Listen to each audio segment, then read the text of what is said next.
hey guys কি খবৰ আজি আপোনালোকৰ মাজলৈ এটা নতুন ভিডিঅ' লৈ আহিছোঁ যদি ভিডিঅ' চাই ভাল লাগে like comment share and subscribe কৰি দিব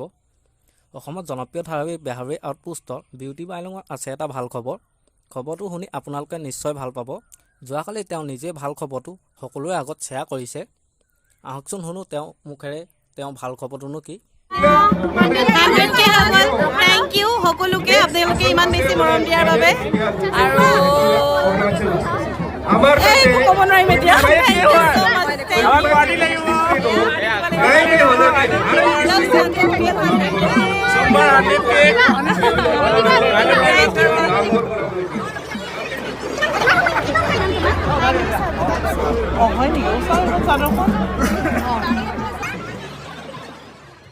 মৰয়াৰ দুপাখি মোৰ মনৰ বতৰা পঠিয়ালো তোমালে তুমি আদৰ